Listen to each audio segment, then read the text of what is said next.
Hello friend, स्वागत है आप सभी का आपके अपने YouTube channel Santosh global studies में। तो दोस्तों, आज हम class 10th Bihar board matric exam 2026 के लिए अर्थशास्त्र को पढ़ रहे हैं। तो आज हम अर्थशास्त्र का सेकेंड क्लास होगा।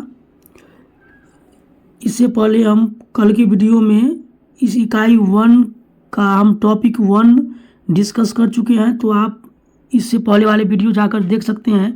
तो आज का हमारा टॉपिक है कि अर्थव्यवस्था का अर्थ, तो इसी के बारे में हम देखेंगे। तो चलिए आगे वीडियो में बने रहिए। तो उस अर्थव्यवस्था को समझने से पहले हम ये समझेंगे कि ये आर्थिक क्रियाएं क्या होती है। तो देखिए, आर्थिक क्रिया को समझने के लिए आप पहले ये सोचिए कि आप देखते होंगे कि आपके पिताजी, हमारे पिताजी या कोई भी व्यक्ति अपनी जीविका को चलाने के लिए किसी न किसी कार्य में लगे होते हैं। देखिए, अब वो कार्य किसी वस्तु से संबंधित हो सकते हैं या फिर किसी सेवा से संबंधित हो सकते हैं। जैसे कि किसान लोग क्या करते हैं कि खेत खलिहानों में कार्य में लगे होते हैं। मजदूर लोग कल कारखानों में, फैक्ट्री में कार्य करने में लगे होते हैं। शिक्षक क्या करते हैं, स्कूल या कॉलेज में पढ़ाने में लगे होते हैं। वकील क्या करते हैं कि कोर्ट कचहरी में लोगों को न्याय दिलाते हैं। डॉक्टर अस्पतालों में मरीजों का इलाज करते हैं।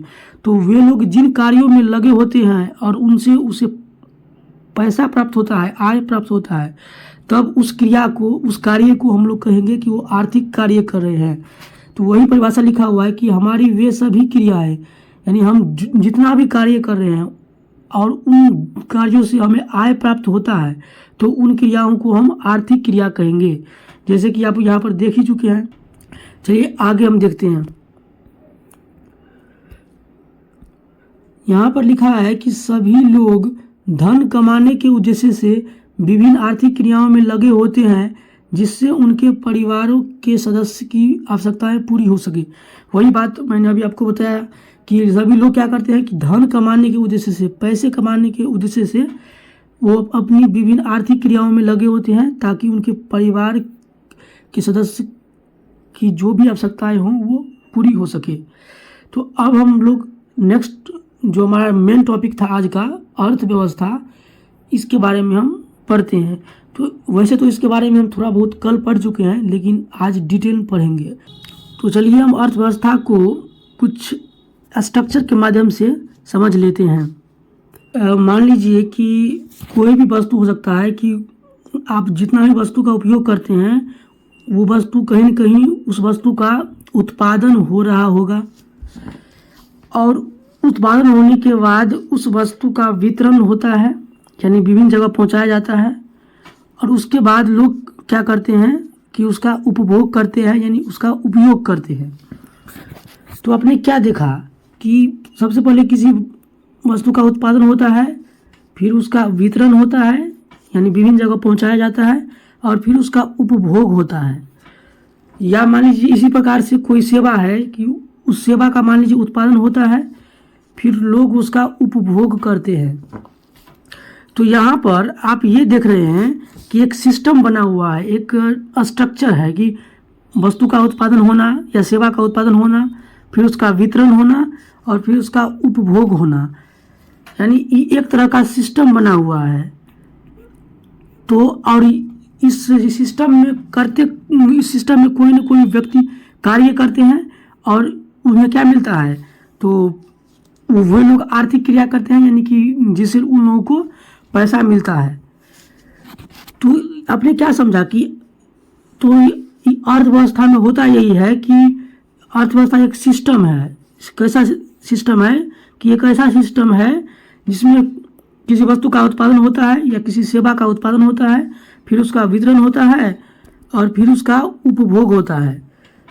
तो इसी कारण से यहाँ पर लिखा हुआ है कि एक ऐसा तंत्र या ढांचा, जैसे मैंने आपको समझाया चित्र में, जिसके अंतर्गत विभिन्न प्रकार की आर्थिक क्रियाएं संपादित की जाती है तथा विभिन्न क्षेत्रों द्वारा वस्तुओं एवं सेवाओं का उत्पादन, वितरण एवं उपभोग शामिल है, उसे अर्थव्यवस्था कहते हैं। यानी अर्थव्यवस्था जो है एक सिस्टम है, एक तरीका है, ढांचा है, स्ट्रक्चर है, जिसमें होता क्या है कि विभिन्न प्रकार की आर्थिक क्रिया होती है, यानी लोग अपने आय के लिए कार्य करते हैं, आर्थिक क्रिया होता है। और ये आर्थिक क्रिया होता क्या है, किस प्रकार से, तो वस्तु हो या सेवा हो उसका उत्पादन होता है, फिर उसका वितरण होता है, फिर उसका उपभोग होता है। अब इसका जैसे आप देख सकते हैं, जैसे कि कृषि, मान लीजिए कृषि में किसान लोग किसी चीज़ का उत्पादन करता है, यानी उसको रोपा जाता है, फिर उसका वितरण होता है विभिन्न चीज़ों के माध्यम से, और फिर हम लोग उसका उपभोग करते हैं। उसी प्रकार से उद्योग हो गया, बैंकिंग हो गया, व्यापार हो गया, परिवहन हो गया, संचार हो गया। तो आप, हमें उम्मीद है कि आप अर्थव्यवस्था को समझ गए होंगे। तो चलिए आगे। अब देखिए यहाँ पर लिखा है कि अर्थव्यवस्था 2 कार्य संपादित करता है, यानी संपादित करने का मतलब है कि अर्थव्यवस्था जो है 2 कार्य को कंप्लीट करता है। कौन कौन कार्य, तो लोगों की आवश्यकताओं की संतुष्टि के लिए विभिन्न प्रकार की वस्तुएं एवं सेवाओं का उत्पादन करती है, और दूसरा कि लोगों को रोजगार के अवसर प्रदान करते हैं। अब देखिए ये अर्थव्यवस्था तो 2 कार्य करता है, या तो अर्थव्यवस्था में वस्तु एवं सेवाओं का उत्पादन होता है जो किसके लिए, लोगों की आवश्यकताओं को पूर्ति करने के लिए, तो पहला काम यही करता है अर्थव्यवस्था। दूसरा काम क्या करता है कि लोगों को रोजगार भी इससे प्राप्त होता है। तो इस प्रकार से अर्थव्यवस्था 2 कार्य कंप्लीट करता है। तो चलिए अब हम आगे देखते हैं कि कुछ अर्थशास्त्रियों ने अर्थव्यवस्था को कई तरह से परिभाषित किया है।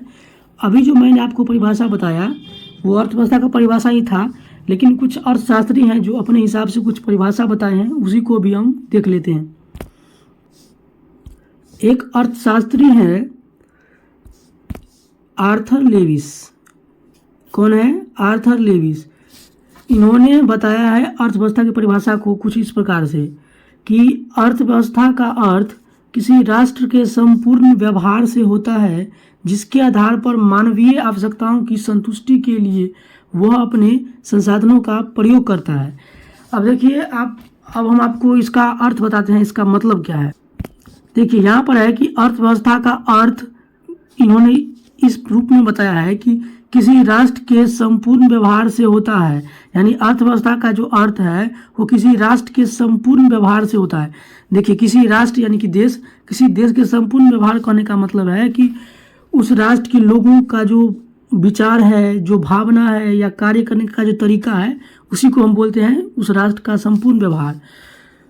तो यहाँ पर है कि उस राष्ट्र के संपूर्ण व्यवहार से होता है जिसके आधार पर मानवीय आवश्यकताओं की संतुष्टि के लिए वह अपने संसाधनों का प्रयोग करता है।